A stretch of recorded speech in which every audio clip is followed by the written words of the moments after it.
Olá, eu sou a Juliana Calzin, sejam muitíssimo bem-vindos ao Sem Juridiquês. Começa o programa de hoje com uma pergunta. Você já mandou uma foto íntima para alguém? Foi no sofá, na cama ou no banheiro? Corpo inteiro ou só uma parte? Nas redes sociais, a nudez virou nude, que aliás tem origem no latim, nudus. Bom, quem gosta de mandar ou receber nudes diz que é bom para estreitar os laços, esquentar o sexo e pode até ser feita em qualquer hora. Mas e quando essa brincadeira se transforma num pesadelo e vai parar na justiça? Fica comigo que hoje nós vamos falar sobre tudo isso.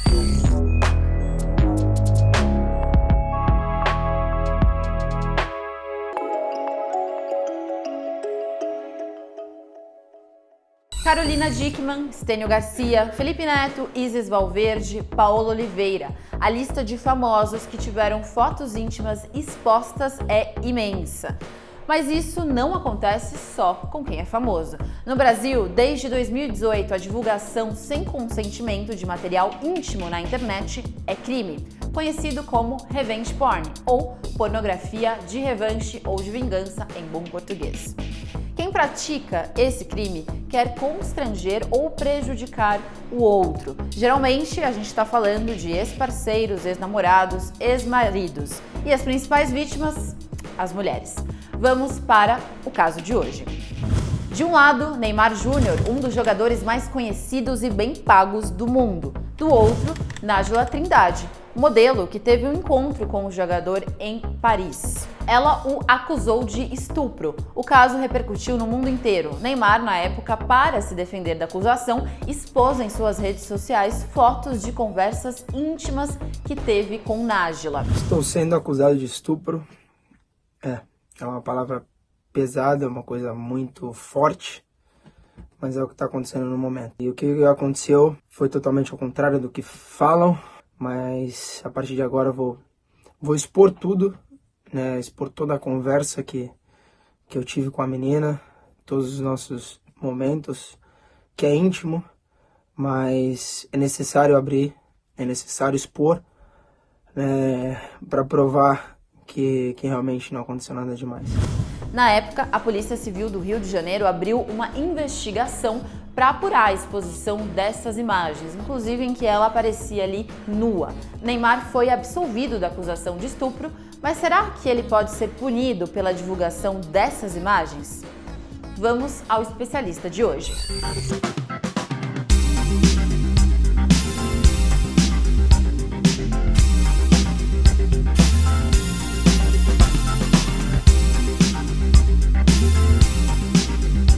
Maurício, começando então pelo caso do Neymar, que a gente acabou de falar, ele pode ser punido pela lei? Pela lei existe uma discussão, efetivamente, entre a punibilidade ou não do Neymar. Duas discussões mais precisamente, assim. Uma, primeiro, que diz se ele pode ou não ser punido, porque ele usou aquilo para se defender. E uma outra que diz que, de fato, ele borrou aquelas imagens e aí ele não teve a preocupação de expor uma cena de nudez ou algo nesse sentido. Existe a discussão na lei se ela protege a intimidade ou a nudez em si. O crime conhecido como revenge porn está descrito na Lei 13.718 de 2018. Trata-se de vender, distribuir, publicar ou divulgar sem consentimento imagens de nudez, sexo, pornografia ou estupro.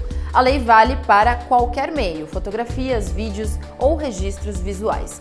A pena de 1 a 5 anos de prisão. Antes da lei, o crime era enquadrado como injúria ou difamação, com punições inclusive bem mais leves. Por que foi importante que a lei tenha sido aprovada, que essa lei sobre revenge porn tenha sido aprovada no país? E a gente tem casos assim absolutamente no dia a dia, são casos que acontecem toda hora e ela precisa, são casos graves, as consequências que a gente tem são as mais terríveis possíveis, até suicídio eventualmente em algumas vítimas já tem notícia. Então ela vem criminalizar a conduta, traz um peso maior, traz uma ideia de punibilidade e toda vez que você criminaliza alguma conduta, você aproveita também para ter um fim educativo naquilo. Então a importância dela justamente é para trazer essa mais atenção para essa questão que é realmente muito grave. A gente falou do Neymar e outros famosos, mas a pornografia de vingança é um crime mais comum do que a gente às vezes pode imaginar. Quais são os casos mais comuns? Assim, a gente falou de famosos, de Neymar, mas a realidade é um pouco diferente dessa, né? A gente tem casos que envolvem famosos por si, mas normalmente o dia a dia envolve um dia a dia das pessoas mais comuns, digamos assim. Desde de compartilhamento inconsequente em grupos do WhatsApp, nas próprias salas de aula, em grupos de trabalho, até o que a gente vê com muita frequência, infelizmente, ex-namorados, ex-maridos que se aproveitam dali, não se conformam com o fim do relacionamento e utilizam disso como uma forma de vingança ou mesmo como uma chantagem para obrigar principalmente as mulheres a voltarem no relacionamento. É bem complicado. Normalmente o caso de um ex-parceiro ou ex-marido é o mais comum? Normalmente o caso de um ex-parceiro, um ex-marido é o mais comum. A lei ela não faz distinção da vítima se ela é mulher ou homem, né? Ela nivela todo mundo na mesma posição, o que é o ideal hoje para o sistema jurídico, na minha opinião. Mas normalmente há ainda esse componente de um homem normalmente utilizar disso como depois do término de um relacionamento que ele, enfim, infelizmente ele não aceita. E aí a maior parte das vítimas são as mulheres? A maior parte das vítimas são as mulheres. Algum homem? Você já pegou? Já pegamos 2 casos de homens. Já. 2 em quantos, assim? Só pra gente ter uma ideia da proporção. Se a gente for fazer uma proporção, né? 2 em 30, 40, digamos assim. É uma porcentagem ali que deve girar em torno de 10, 15%. Não passa disso. Agora, em relação aos adolescentes que ficam compartilhando nos grupos, etc., a gente tem um componente que eles são menores de idade, né? Eles são protegidos pelo ECA. Como que fica? Não, fica que eles vão responder criminalmente de alguma forma, eles vão responder pela conduta deles, né, com toda uma dinâmica própria, e eles vão ser responsabilizados nessa seara. Os pais também vão acabar pagando o pato, porque na verdade você tem que esperar que os pais deem a educação correta e orientem os filhos nesse sentido. Se num caso concreto você observar que os pais ou qualquer outro responsável, um avô, dependendo da situação, tinha ciência e poderia orientar e não fez nada, aí civilmente você pode discutir uma responsabilização, quer dizer, mas não vai acabar com uma prisão, vai acabar com o pai pagando um valor ali para a vítima de alguma forma, né? Agora, se a divulgação de fotos for de uma criança, aí a história é outra. Não tem a ver com revenge porn. O nome disso é pornografia infantil. E o crime é ainda mais grave. São penas bem mais graves do que está colocado no Código Penal em razão do revenge porn, né? Há até a possibilidade, é uma discussão de aplicação das duas ao mesmo tempo. Então, eventualmente, se eu tiver ali uma pornografia de vingança em razão de um relacionamento anterior, ao mesmo tempo você pode ser punido também pelo compartilhamento do conteúdo se aquilo for de pornografia infantil. Tá, se for no caso de menores de idade. Sim, sim. Então aí ele enquadra no compartilhamento de material de pornográfico infantil. Sim. E revenge porn. E revenge porn. Há uma grande discussão disso, mas a aplicação da lei ela pode ser feita dessa forma também. Bom, mas essa é outra história. Vamos voltar para os nudes. Mesmo dentro cadeia, o crime de pornografia de vingança continua crescendo. Uma pesquisa do Fórum Brasileiro de Segurança Pública, com o Datafolha, aponta que os casos de violência contra a mulher na internet, praticados na internet, cresceram de 1,2% em 2017 para 8,2% em 2019. Mas o que uma mulher pode fazer se for vítima desse tipo de crime? A SaferNet, uma organização brasileira que trabalha no combate a crimes na internet, fez um passo a passo que eu vou contar para vocês.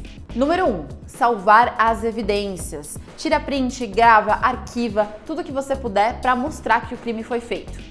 Segundo, fazer a ata notorial, ou seja, registrar todo esse material em cartório. Terceiro, denunciar na delegacia especializada ou uma delegacia comum. Quarto passo, denunciar na plataforma. Em geral, as redes sociais já têm ali lugares onde você pode fazer esse tipo de denúncia e você coloca ali material impróprio. Quinto passo, denunciar no Google e nos sites de busca. Doutor, quando você recebe um tipo de caso como esse, além dessas orientações que a gente falou aqui, o que você coloca para a vítima para resolver esse problema? Normalmente assim, tem que ser tratada a questão com a sensibilidade, né? Então você tem que passar um lado acolhedor para essa pessoa, porque esses casos são muito sensíveis. E a grande maioria a pessoa guarda para si, se quer denuncia, se quer leva isso adiante. Isso é muito complicado. Então se ela chega para um advogado, esse advogado fica só no juridiquês ou ele fica só trazendo dificuldades, não é o que ela precisa. Antes de tudo, ela precisa de um conforto. Então a ideia é calma, vamos conversar, vamos entender o que aconteceu, por onde isso aconteceu, para quem você mandou esse conteúdo, quem que você imagina que possa ter registrado ou não, você viu isso no grupo do WhatsApp, como que tá, isso está numa escola, a direção da escola está sabendo, isso está numa empresa, a gente tem que comunicar os órgãos, as áreas específicas da empresa para que ela possa passar panos quentes se aquilo vier a público. Então a gente precisa entender efetivamente o cenário, acalmar a pessoa e a partir daí saber por onde a gente vai começar a estratégia. Porque no fim das contas a pessoa ela tá tão sensivelmente abalada que ela quer seguir, quer se vingar, quer fazer alguma coisa. Mas às vezes o procedimento de responsabilização criminal é um procedimento muito demorado e a gente tem que entender o quanto isso vai ser sensível pro próprio emocional da pessoa. Então antes de tudo a gente tem que conversar com ela, entender o que aconteceu. Como que a vítima pode provar a autoria, assim, se não está muito claro quem que distribuiu esse material, como que ela pode fazer para encontrar o responsável? É bem difícil, né? O que a gente precisa é entender efetivamente para quem que ela compartilhou esse conteúdo na origem e onde esse conteúdo foi colocado. Vamos imaginar que esse conteúdo foi colocado de forma originária no grupo do WhatsApp. E aí a gente vai ter que entrar com uma ação específica, que é quebrar o sigilo daquele número de telefone, chegar no usuário efetivamente daquilo. Se a gente quiser responsabilizar só civilmente, a gente consegue parar por aí, já seguir com uma ação, mas se a gente quiser responsabilizar criminalmente, a gente vai ter que fazer uma busca e apreensão, apreender esse equipamento, ele vai ter que ser periciado para comprovar que de fato o conteúdo estava no equipamento dele e ele colocou. O que é importante para as pessoas saberem? Não é só que a pessoa que registra e que coloca aquela imagem ou coloca aquele vídeo originalmente. Se você receber aquilo e sem autorização compartilhar ou colocar em algum grupo, ainda que você não conheça a vítima, imagina, um amigo seu é um ex-namorado de uma outra menina e ele passa um conteúdo depois do término do relacionamento. Se você pegar aquilo e você compartilhar, você também incorre na ilegalidade, você também pode ser responsabilizado. E para as vítimas isso pode ser importante também, porque muitas vezes você não sabe aonde aquilo começou, mas no final você consegue identificar. E é importante atuar porque você vai fechando e quanto mais responsabilizações a gente tiver, maior vai ser a chance, que é o que a gente conversou, de efetivamente essa lei ser muito efetiva, que ela é muito importante. E aí as empresas que colocam esse conteúdo no ar, né? A gente tem... eu vou dividir aqui pra gente ficar um pouco mais claro. Redes sociais. Nesse caso, as plataformas já têm ali até denúncias e formas mais rápidas de tirar o conteúdo, né? Sim, elas colaboram muito com conteúdos dessa natureza, né? A gente tem um gatilho legal, que é uma exceção e que permite que isso seja feito de forma mais fácil. Então elas têm mecanismos de denúncia mais fáceis sobre isso. Google e outros buscadores também. Google e outros buscadores também. A única sensibilidade que tem em relação aos buscadores é que eles indexam aquele conteúdo que está disponível no conteúdo original. Então vamos imaginar que infelizmente uma ex-namorada percebe que um vídeo dele e do ex-namorado foi colocado no Xvideos, por exemplo, que é um portal de pornografia conhecido.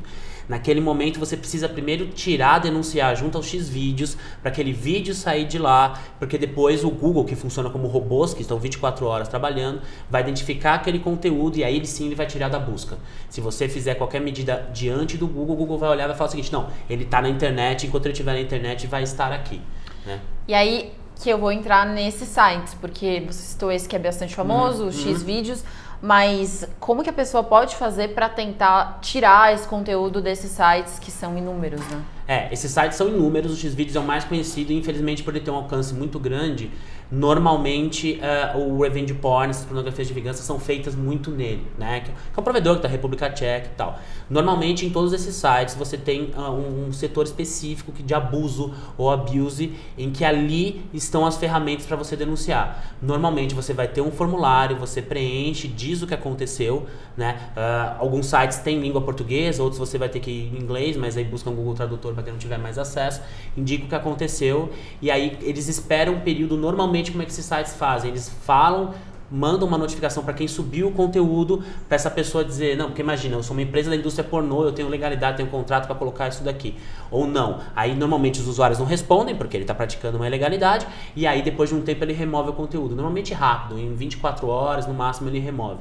Ele removeu esse conteúdo, sai também da busca automaticamente do Google depois de um tempo, né? Ou a insegurança que a gente tem, e o que é importante, é um trabalho sempre preventivo, porque no momento que você sobe esse conteúdo no site, no momento que ele está ali, a gente está vendo isso. A gente não sabe se infelizmente na Rússia, na China, algum lugar da Europa, nos Estados Unidos ou aqui no mesmo Brasil, aquilo está disponibilizado de outra forma. Agora, se esse site não tiver esse canal e for um site hospedado, você falou da República Tcheca, no caso do Xvideos, né? Em um país com legislação completamente diferente.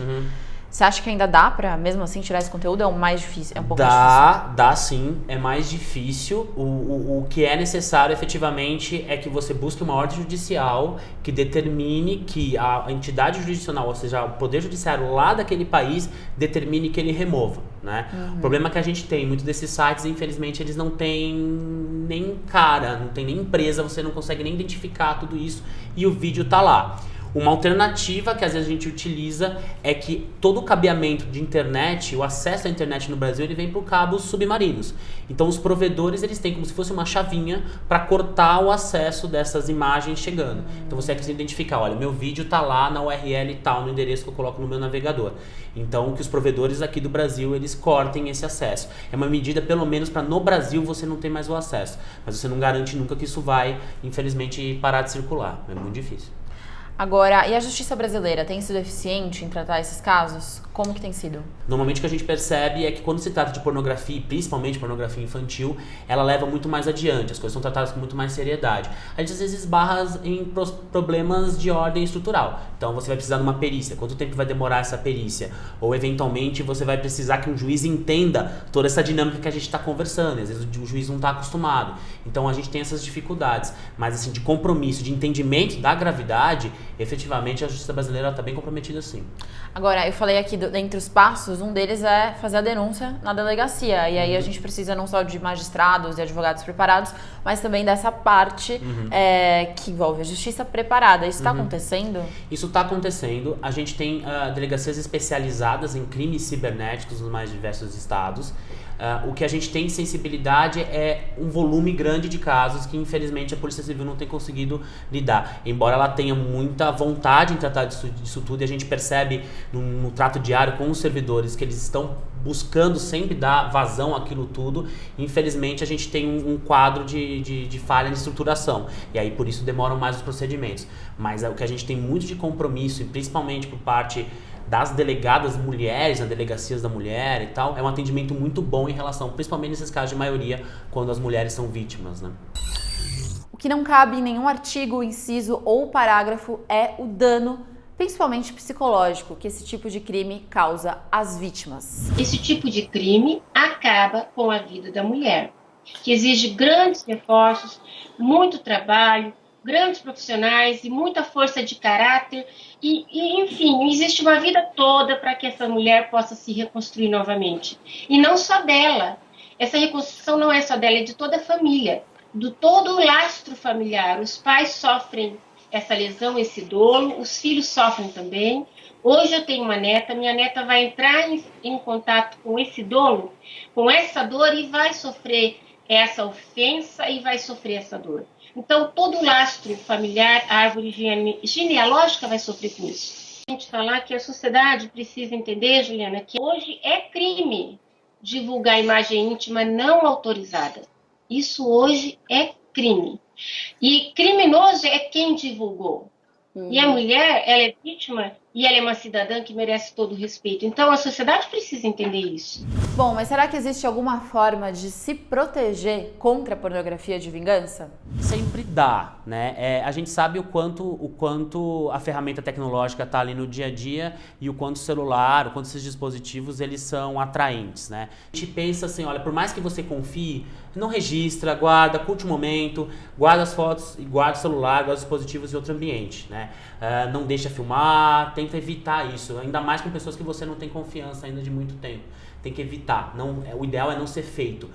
Um outro cuidado que tem que se ter é que você, em registros, e às vezes pessoas que estão na internet participando de relacionamentos virtuais, também permitem um registro dessa forma, né? E às vezes você não sabe nem quem está do outro lado, aquela pessoa, nós temos N casos que a pessoa registra aquilo, registra aquela cena e edita e coloca na internet, e aquilo vai para tudo. É o webcam, por exemplo. Webcam, tá. Exato. E aí eu acho que um outro cuidado também, a gente não tem mais a segurança dos controles dos dispositivos. Infelizmente a gente tem alguns dispositivos que conectados à internet, eles funcionam sozinhos realmente, que a gente fala de ideia de inteligência artificial e tudo. Então assim, é um pouco assustador, mas evite, né? Quer dizer, coloque um post-it ali na tua câmera, se ela não é retrátil, deixa ela virada para baixo, tente tomar cuidado disso, porque às vezes você tem um computador num quarto pequeno, aquele computador está virado numa cama e ele registrou aquilo de alguma forma e você não sabe nem como aquilo aconteceu. Então, se você conseguir evitar esse tipo de exposições, esse controle é sempre importante. E daí a mulher fica pensando, quanto isso vai me custar se eu fizer uma foto? Então eu acho que ela pode pensar assim, não vou correr o risco, não vou fazer foto. Ótimo, ela pode pensar desse âmbito. E se for fazer, que não tenha marcas de nascença, não tenha imagens, que não tenha tatuagens, que possam reconhecer e não sejam fotos que tenham o rosto dela. Mas eu acho que se ela fizer, esse não é o problema. O problema é o ofensor, é o infrator, é o criminoso. O homem que está fazendo de má fé esse material e de má fé está divulgando. Que isso sim é crime, essa divulgação. Portanto, eu acho que nós precisamos ir além disso.